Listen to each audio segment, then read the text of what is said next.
VS എന്ന നേതാവിനെ അങ്ങ് എങ്ങനെ നോക്കാണ് ആഗ്രഹിക്കുന്നത്? VS നേതാവിനെ മാറ്റി നിർത്തിക്കൊണ്ടൊരു കേരളത്തിലെ ഇടതുപക്ഷ പ്രസ്ഥാന ചരിത്രമില്ല.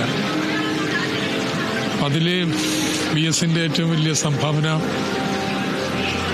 ഇവിടുത്തെ അസംഘടിത മേഖലയിലെ പാവപ്പെട്ട തൊഴിലാളികളെ സംഘടിപ്പിച്ച് ഇടതുപക്ഷത്തിനോടൊപ്പം അണിനിരത്തി എന്നുള്ളതാണ്.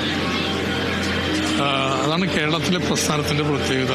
കർഷക തൊഴിലാളികൾ, പരമ്പരാഗത വ്യവസായ തൊഴിലാളികൾ, അവയാണ് ഇന്നും ഇടതുപക്ഷത്തിന്റെ അടിത്തറ. ഇവരുടെ ഇടയിലാണ് VSന്റെ പ്രവർത്തനം. ഇവരെ സംഘടിപ്പിച്ചതാണ് VSന്റെ ഏറ്റവും വലിയ സംഭാവന. ഇതോടൊപ്പം തന്നെ കേരളത്തിലെ ജാതി മേധാവിത്വത്തിനെതിരായിട്ടൊക്കെയുള്ള പോരാട്ടം എങ്ങനെയാണ് ഈ ജാതി വിവേചനത്തിനെതിരായ പോരാട്ടത്തെ വർഗസമരമായിട്ട് ബന്ധപ്പെടുത്താം, അത് VSനെ കണ്ടുപിടിക്കണം. കുട്ടനാട്ടിലൊക്കെ ഈ കർഷക തൊഴിലാളിയെ തല്ലാന്ന് പറഞ്ഞാൽ ചൂഷണത്തിന്റെ മാത്രമല്ല, ജാതി ആധിപത്യത്തിന്റെ കൂടി ലക്ഷണമാണ്. എന്താ തിരിച്ചു തല്ലണം? ആര് തല്ലും? VS അല്ല, പുറകിൽ നിന്ന് തല്ല് കൊണ്ടുവനെ കൊണ്ട് തല്ലിക്കും.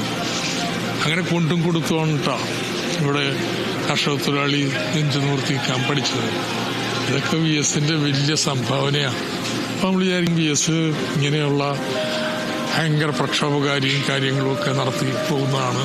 അതെ, പക്ഷെ അതോടൊപ്പം ഒരു ഭരണാധികാരി എന്ന നിലയിലും തന്റെ വ്യക്തിമുദ്ര ഈ കേരളത്തിൽ ചാർത്തുന്നതിന് VSന് കൃത്യമായിട്ട് കഴിഞ്ഞിട്ടുണ്ട്. അത് വിഴിഞ്ഞം പ്രൊജക്റ്റ് ആവാം, സ്മാർട്ട് സിറ്റി ആവാം, അതല്ലെങ്കിൽ അധികാര വികേന്ദ്രീകരണമാവാം, ഇതിൽ ഭരണപരിഷ്കാരം, ഇതിലൊക്കെ വലിയ സംഭാവന VSന് നൽകാൻ കഴിഞ്ഞിട്ടുണ്ട്.